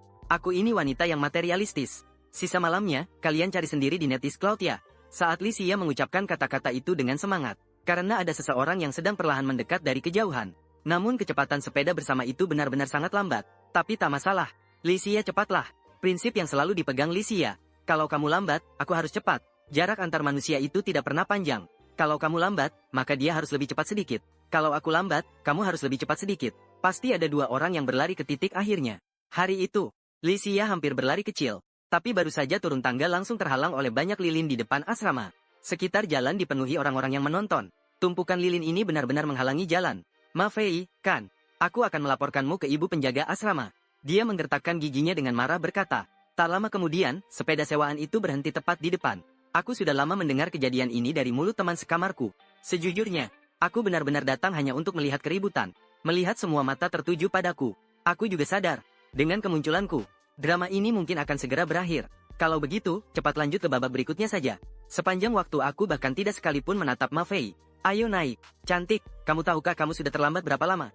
Ekspresi Lisia sangat beragam. Tangan di pinggang, seperti angsa yang siap bertarung. Aku telat, aku jujur saja langsung bilang rencana kompensasinya. Aku menjawab dengan santai. Sepeda sewaan itu berhenti di depan BMW C4. benar-benar terkesan sangat keren. Tapi semua orang tidak meremehkanku, Lisia yang terkenal itu. Pacarku yang tidak menonjol sama sekali. Dulu juga tidak terlalu terkenal di sekolah. Siapa tahu aku sebenarnya anak orang kaya tersembunyi. Anak orang kaya masa kini bukan orang bodoh. Mereka tahu bagaimana bersikap rendah hati. Lagi pula Lisia sendiri mengakui dia wanita yang materialistis. Kerumunan penonton mulai terdengar saling bertukar komentar. Aku mengerti. Inilah cara komunikasi sehari-hari pasangan ini. Solusi kompensasinya adalah dengan mengeluarkan uang untuk kosmetik, tas dan transfer uang. Bahkan langsung beli mobil, loh. Sumpah aku rasa tebakanmu benar. Tempat seperti asrama perempuan yang ramai orang. Kerumunan orang mengintip sambil berbisik. Tak seorang pun bisa menghentikannya. Ma Fei juga membelalakkan matanya. Tegang menatap ke kejauhan. Dalam situasi seperti itu, pasangan muda itu tetap bermain permainan kompensasi tanpa peduli sekitar. Lisia mengangkat dua jarinya menempel di dahi mulai berpikir keras. Setelah sebentar tiba-tiba membuka mata. Hehe, apakah kau kira aku sedang merenung serius? Aku bohong. Aku sudah lama memikirkannya. Kalau begitu katakanlah. Terlambat 20 menit setara dengan 2 jam. Luangkan 2 jam lebih untukku. Lalu malam ini traktir aku makan. Ditolak, malam ini agak sibuk. Sebagai gantinya aku traktir es krim dulu. Di jalan kita bicarakan pelan-pelan. Aku mengeluarkan es krim dari kantong panas. Membukanya. Langsung memasukkan ke mulut Lisia. Menghindari dia dari membahas luangkan 2 jam lebih. Apakah ini akan berlanjut berlarut-larut? Kamu memberi aku es krim dengan niat buruk. Hanya untuk menguji apakah aku bisa makan es. Lalu bersiap memakan aku malam ini. Tidak mau makan. Apa aku boleh tidak dapat? Kalau ini soal pencucian. Ya, sebenarnya bukan tidak bisa menerima soal pencucian. Seperti yang diperlihatkan di drama televisi. Dulu di zaman kuno selalu ada anak-anak pedagang kaya. Yang mengidap penyakit berat. Harus mencari istri baru untuk mencuci. Kepala. Otakmu penuh limbah kuning, kan? Aku melihat ekspresi Lisia yang sangat serius. Untuk sesaat aku tidak tahu harus berkata apa. Beberapa orang memiliki bakat abstraksi yang luar biasa. Orang normal belajar seumur hidup pun tidak bisa menandingi. Belum sempat aku puji warna rambutku. Tadi malam diam-diam aku pergi mewarnai. Aku sudah lama memperhatikan itu. Rambut berwarna platinum. Warna itu sebenarnya tidak istimewa bagi orang lain. Hanya perlu proses pemudaran warna berkali-kali saja. Tapi bagi aku itu agak istimewa. Karena rambut warna emas itu adalah salah satu XP-ku. Bukan emas batu kuning, loh. Ternyata dulu aku sudah bilang semua ini ke Lisia. Sungguh tak malu ya. Aku dulu pernah bilang ini padamu, Lisia. Aku sudah menunggu kamu tanya pertanyaan itu. Setelah cepat menggelengkan kepala, cepat luruskan punggung dan dada. Posisi wanita ini selain untuk mengukur tinggi badan, adalah untuk memamerkan bagian tertentu. Aku menatap sekilas, langsung menyadari, hari ini Lisia berbeda dengan kemarin. Ukuran berbeda, makanya dia mengenakan jas. Lisia, kamu anak nakal main penipuan listrik ya? Bab 9, Mao Chai. Aku tidak mendapatkan listrik. Tidak percaya coba sentuh aku. Kenapa bilang aku listrikan? Bakat sudah ada di sini, masih butuh listrik lagi. Banyak orang, ngomong apa sih omong kosong. Aku buru-buru menutup mulutnya. Melihat sekeliling. Masih banyak penonton yang sedang menonton dengan rasa ingin tahu. Kamu segera urus para pengagummu. Lalu pergi makan. Tidak ada listrik kilat yang aku bayangkan. Karena aku merasa tidak masalah. Lupakan dulu nama pacar Lisia ini benar atau tidak. Bahkan kalau benar pacar, aku juga tidak kurang percaya diri sampai harus bermusuhan dengan pelamar. Tapi dia sudah bicara semuanya. Aku masih tidak pergi. Lisia agak kesal. Aku yang turun dari mobil membelakangi para penonton. Perlahan-lahan mengendarai pergi aku. Kamu tahu bagaimana aku menolak aku? Katakan aku pacarmu. Bukankah itu omong kosong? Aku masih punya alasan untuk mengendarai aku. Lisia mengusap hidung kecilnya dengan kuat. Dengan wajah penuh kebanggaan berkata, aku bilang aku wanita yang material. Wanita material tidak mengendarai BMW. Karena aku adalah barang paling mahal di dunia. Diamlah. Belajar dari mana omongan basi itu? Lisia menyunggingkan bibirnya. Diam sejenak. Tapi dia memang ditakdirkan punya sifat cerewet. Melihat pasangan muda berjalan-jalan. Harus sengaja membuat suara agar orang lain memperhatikan. Bahwa dia berjalan berdampingan dengan pacarnya. Melihat anak kucing liar melompati tembok harus mengeluarkan suara suapan. Lalu berkata padaku. Dia juga ingin memelihara anak kucing. Aku menemani dia. Bercakap-cakap. Di depan asrama wanita sunyi senyap. Ma Fei untuk sementara tidak tahu ekspresi apa yang harus dibuat. Kali ini aku berharap Lisia memang wanita material. Mungkin hanya perasaannya agak sedih saja. Sebenarnya sudah siap dengan kemungkinan besar pengakuan cinta gagal. Aku menggelengkan kepala. Mengeluarkan sapu yang sudah dipersiapkan sebelumnya untuk membersihkan medan perang. Tapi Ma Fei tidak banyak bicara. Bukan berarti orang lain tidak banyak bicara. Lisia dan aku sedang berpacaran. Tapi sebelumnya keluarga Lisia sudah datang memperingatkanku, kan? Dulu sudah ribut sebesar itu bisa dimaafkan. Sudah kuliah juga. Apa ada hal seperti ini juga? Siapa yang tahu? Ya, kabarnya aku dimaki sebagai barang murah, bro. Aku tidak bisa tahan. Kabar ini entah benar atau tidak. Tapi sepertinya hanya sebagian kecil orang yang tahu. Padahal di sini orang yang berkumpul sudah banyak. Dan semuanya mahasiswa yang tidak ada kerjaan, hanya menonton keributan. Dari 1 ke 2. Dari 2 ke 3. Semakin menyebar, versinya jadi berubah. Aku dan Lysia terlihat terlalu dekat. Ditegur oleh keluarga si perempuan. Lysia hamil anakku. Tapi katanya tidak ada uang untuk biaya aborsi. Jadi keluarganya tahu dan memperingatkannya. Katanya keluargaku tidak ada uang. Aku dijual jadi model pria. Waktu ketika anak muda berdua selalu terasa lambat. Seperti awan yang sangat lambat bergerak di langit. Kampus seperti punya waktu yang aneh. Medan magnet, angin dan waktu semua terasa melambat di sini. Di bawah sinar matahari senja, Lysia dengan gugup mendekat ke wajah laki-laki itu. Aku tidak mau sedih. Mau aku tunjukkan trik mulut. Menggigit pemantik api. Biar kamu senang. Jangan mengalihkan topik denganku. Aku tanya kamu, malam sebelum kecelakaan mobil kita ngapain? Apa kamu lupa? Kalau gitu kamu ingatkan aku dong. Baru sekitar 10 hari. Kamu sudah tidak ingat? Gawat nih.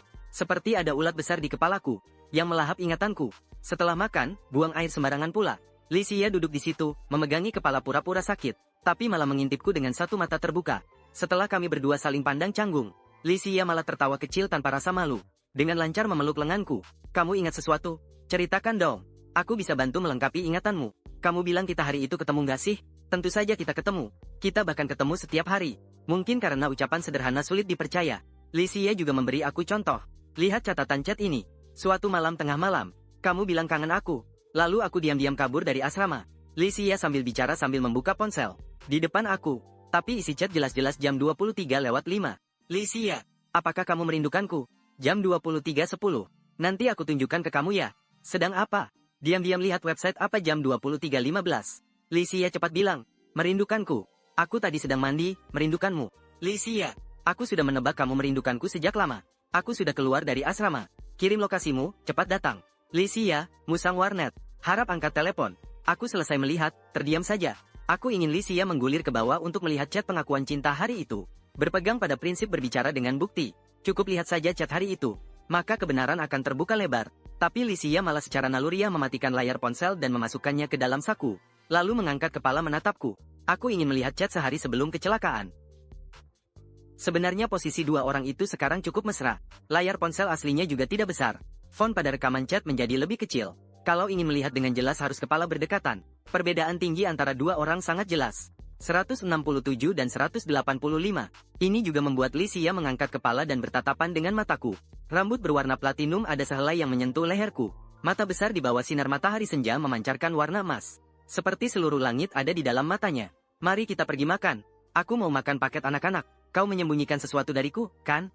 Bahkan penipuan online pun kau tahu. Apalagi yang bisa kusembunyikan darimu. Kalau begitu tunjukkan padaku. Kita tidak akan melihatnya dulu. Baiklah. Aku menatap lurus mata besar yang berwarna emas itu.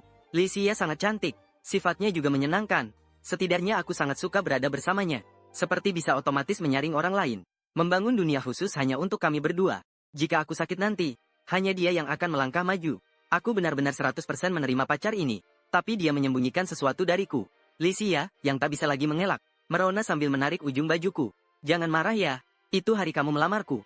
Aku hanya sedikit malu. Bab 10 aku baik-baik saja. Apa salahnya mengungkapkan perasaan ini? Meskipun aku terus bertanya. Tapi dalam hati aku sudah percaya 80%. Kalau bukan pacar, pengakuan perasaan semacam ini seharusnya tidak dikatakan sembarangan, kan? Kalau tidak percaya padaku, maka kamu lihat sendiri.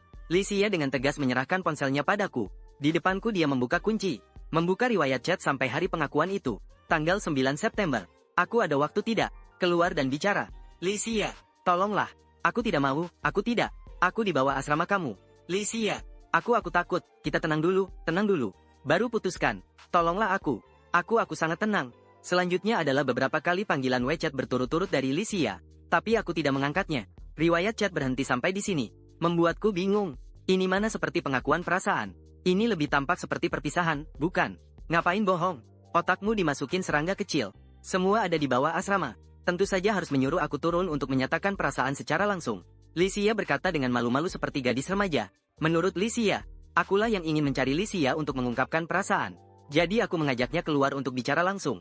Tapi mungkin Lysia agak malu. Logikanya agak terlalu dibuat-buat. Tentu saja aku tidak percaya. Hanya orang bodoh yang percaya. Tapi jangan buru-buru. Lihat dulu. Aku mengembalikan ponsel itu padanya. Menghela napas dalam-dalam. Meraih tangan Lysia. Lysia melihat penampilanku. Senang di matanya hampir meluap. Sudah percaya padaku, kan? Ayo cepat makan hidangan anak-anak. Aku hari ini juga ingin nonton film bersama. Naik mobil ayun-ayun. Hari ini makan yang enak. Tapi naik motorku hari ini tidak bisa. Besok boleh. Suaraku tetap sama. Ada apa yang lebih penting dari menemani aku?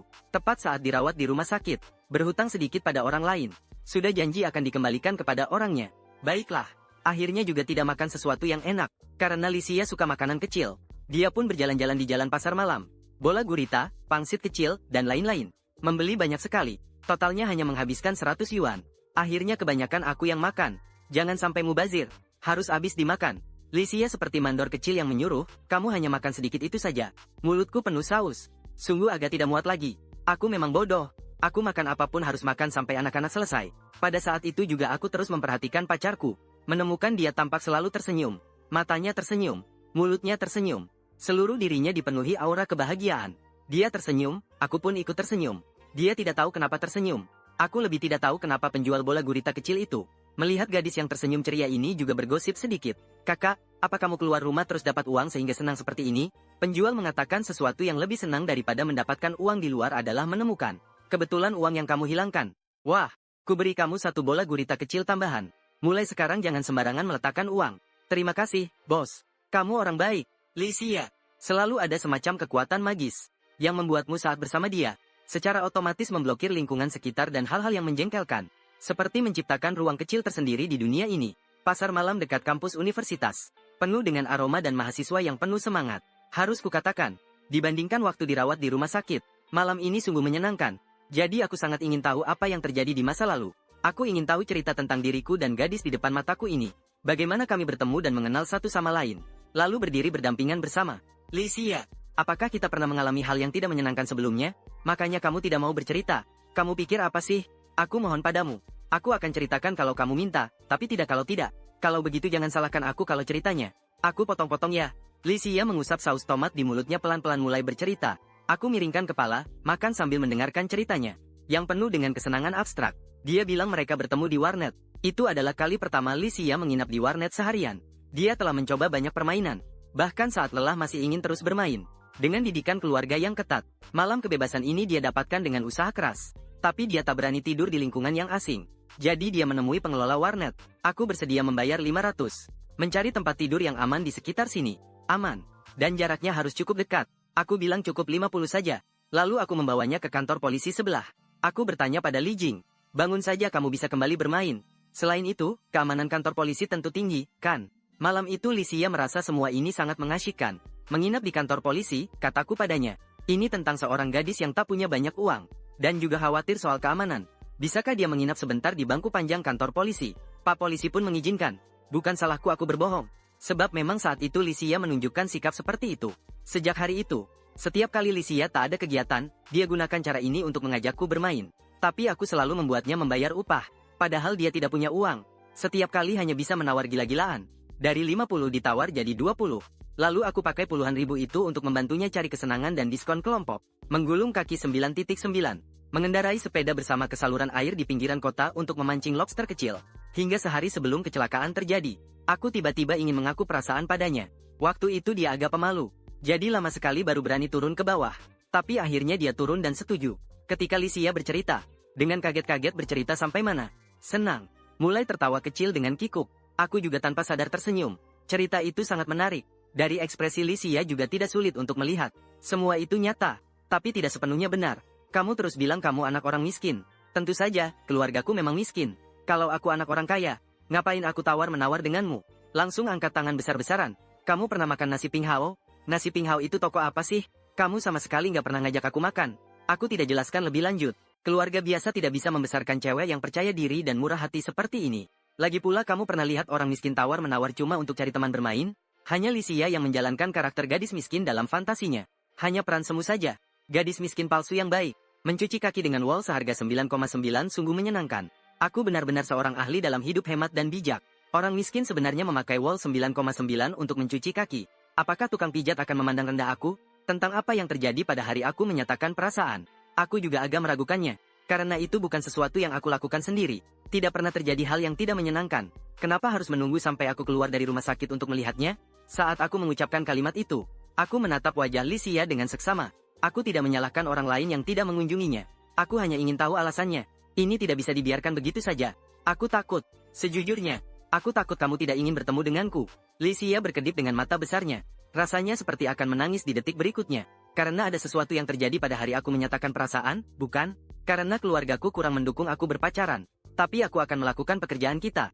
Apakah mereka tidak mendukung berpacaran atau tidak mendukung berpacaran dengan aku? Aku tidak terkejut. Jawaban ini aku sudah tahu sejak lama bersosialisasi. Jadi aku sangat mengerti arti kata, pasangan yang sepadan. Hanya saja tidak kukira. Cerita klise seperti ini akan terjadi pada diriku sendiri. Kamu percaya aku dengar kataku? Tubuh Licia bergetar. Dia secara naluriah menggenggam tanganku. Aku tidak melanjutkan bicara. Sebaliknya aku mengusap kepalanya. Aku berkata tidak apa-apa. Jangan merasa terbebani. Nanti aku akan mengajakmu bermain lagi. Lalu aku menarik tanganku kembali. Licia menyadari gerakanku ini. Dia ingin mengatakan sesuatu. Tapi akhirnya malu untuk mengatakannya. Di antara kita selalu menjadi teman baik. Bukankah begitu? Keluar dari permainan. Aku menusukkan seporsi takoyaki ke mulutnya. Seperti sedang merawat anak perempuan. Aku melihat Licia melompat-lompat menghilang di lorong. Dengan senyum tipis di sudut bibir. Bersama dia cukup menyenangkan. Tapi apa yang terjadi sebelumnya? Ibunya melempar 5 juta ke depannya. Bear lalu memarahi dia agar menjauh dari putrinya. Sejujurnya, aku rasa kalau memang begitu itu cukup baik. Membawa 5 juta secara diam-diam. Menjalin hubungan rahasia dengan putrinya juga terasa menggoda. Saat ini, dalam pikiranku sudah terbentuk bayangan keluarga Licia. Tipikal bos dominan Parubaya dan nyonya bangsawan Parubaya. Dalam memilih menantu laki-laki. Ini adalah kompetisi yang ketat dan keras. Aku sambil memandang waktu. Sambil memikirkan jawaban masalahnya. Tidak masalah. Sepenting apa sih? Lebih baik tahu dulu sebelumnya. Aku berdiri di depan pintu Universitas Nanjiang. Melihat jauh ke pintu gerbang kampus. Masih banyak mahasiswa yang lalu lalang. Orang lain pacaran itu saling mencintai dan bersaing. Aku pacaran itu seperti permainan werewolf. Masih harus susah payah mencari siapa serigala itu. Untungnya situasinya cukup jelas. Sekarang hanya perlu menghadapi serigala secara langsung. Lalu mengeluarkannya dengan pisau. Permainan pun berakhir. Hari ini hari Jumat. Jadi sulit mencari taksi di depan kampus. Para pemain klub malam. Perkumpulan minum-minum. Pasangan berdiri di depan sekolah menunggu. Tapi aku sama sekali tidak berniat mencari taksi. Karena aku melihat seorang kenalan lama. Memang cewek kuliah itu cantik. Kakinya benar-benar panjang. Kamu bisa nggak fokus ke orang yang seharusnya difokuskan? Aku Liu Chenglong, seorang pemuda berusia 20-an dengan semangat muda. Tidak fokus ke mahasiswi. Apa aku harus fokus ke kamu yang sudah punya Ferrari? Masih kurang disukai mahasiswi? Aku menginginkan cinta. Kamu tidak mengerti apa-apa. Liu Chenglong mencukur kepala botak. Dengan marah berteriak ke orang di kursi penumpang depan. Sebenarnya aku sedang berteriak ke seluruh dunia. Apakah di dunia ini ada yang mengerti kami, para pejuang cinta murni? Aku, Liu Chenglong, pejuang cinta murni. Chenglong masih seorang mahasiswa. Bisa memakai JK dengan stocking putih di mana? Tapi sepertinya punya pacar. Kamu tidak punya kesempatan. Apa katanya? Aku baik-baik saja. Itulah intinya. Liu Chenglong melihat keluar jendela mobil. Setelah mencari lama tidak melihat JK dengan stocking putih. Hanya melihat seorang pria yang terasa familiar berjalan mendekati mobil. Kali ini dia menghalangi pandanganku. Aku tidak boleh sampai ketahuan oleh mereka. Harusnya tidak pakai mobil yang mencolok seperti ini. Tidak mungkin. Ini disebut menyembunyikan diri di tengah keramaian. Aku seorang mahasiswa, bagaimana bisa terpikir ada yang mengikutiku dengan Ferrari? Kalau Chenglong ketahuan aku selesai. Kamu tidak pakai otak ya? Kita pura-pura jadi anak orang kaya yang menyetir mobil ke kampus untuk mencari pacar saja. Pandangan Liu Chenglong terus mengitari jendela mobil. Aku masih ingin menemukan JK yang pakai stocking putih itu. Akhirnya aku menemukan sosoknya. Aku menghela napas pelan. Membuka pintu mobil dan turun. Kebetulan bertatap muka dengan saya yang sedang berjalan ke arah sana. Liu Chenglong pura-pura tidak mengenal saya. Sepenuh hati mengejar JK kaos kaki putih itu. Tapi satu tangan menahan saya. Bab 11 cinta murni si pirang mengantarku. Saya mengulurkan tangan menahan sopir Ferrari. Lalu mengutarakan permintaan saya. Liu Chenglong bingung mendengar permintaan itu. Sungguh tidak tahu malu. Aku ini datang untuk mengawasimu. Apa aku ini dianggap taksi? Apakah kau pernah lihat sopir taksi mengendarai Ferrari? Pergi sana. Bagaimanapun juga kemanapun aku pergi. Kau ikut kemanapun daripada sendiri-sendiri. Sulit kan mengikuti dari jalan raya sambil nyetir? Mendengar itu, Liu Chenglong jadi kesal. Tahu nggak mobil apa yang aku kendarai? Ferrari Portofino. Akselerasi 0-100 km per jam dalam 3,5 detik. Sulit kan mengikuti sepeda sewaanmu? Tapi Liu Chenglong pasti tak bisa berkata jujur. Saya tersenyum sinis. Meletakkan tangan di bahu Liu Chenglong. Namun tidak melakukan langkah berikutnya. Saya juga tak bisa melakukan langkah berikutnya. Meski sudah ketahuan dia mengikuti, apa artinya? Bagaimanapun juga mereka tak bisa berbuat apa-apa padaku. Naik tumpangan bareng kenapa sih? Kan tujuannya sama saja. Ekspresi wajah Liu Chenglong agak kaku. Sempat gak tahu harus gimana merespon. Aku refleks menggeser tanganku pergi. Mau berperan jadi playboy yang lagi mendekati cewek. Langsung menuju ke arah cewek pakai kaos kaki putih ala JK. Aku juga gak melarang. Aku langsung berjalan ke kursi pengemudi mobil. Membuka pintu dan duduk. Posisi badan merunduk rendah. Buat orang jangkung dan besar badan. Aku agak-agak terbiasa. Lain kali pakai mobil murah saja. Kamu gak biasa naik mobil bagus kayak aku. Kenapa kamu naik ke mobilku? Panjang di kursi kopilot dengan ekspresi tegang. Cepat berubah ekspresi sebagai antisipasi.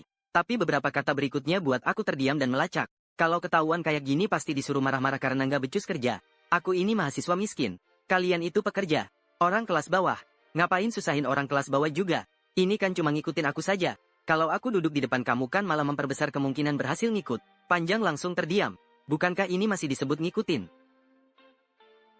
Saat Panjang sedang berpikir, aku menepuk pundakku. Bisa pulang dulu untuk mempertimbangkannya dengan baik. Aku menghidupkan mobil dan melaju pelan-pelan. Bertingkah seperti pria nakal untuk minta WeChat-nya Liu Chenglong. Saat itu Liu Chenglong sudah melupakan tentang ikut atau tidak mengikuti jejaknya.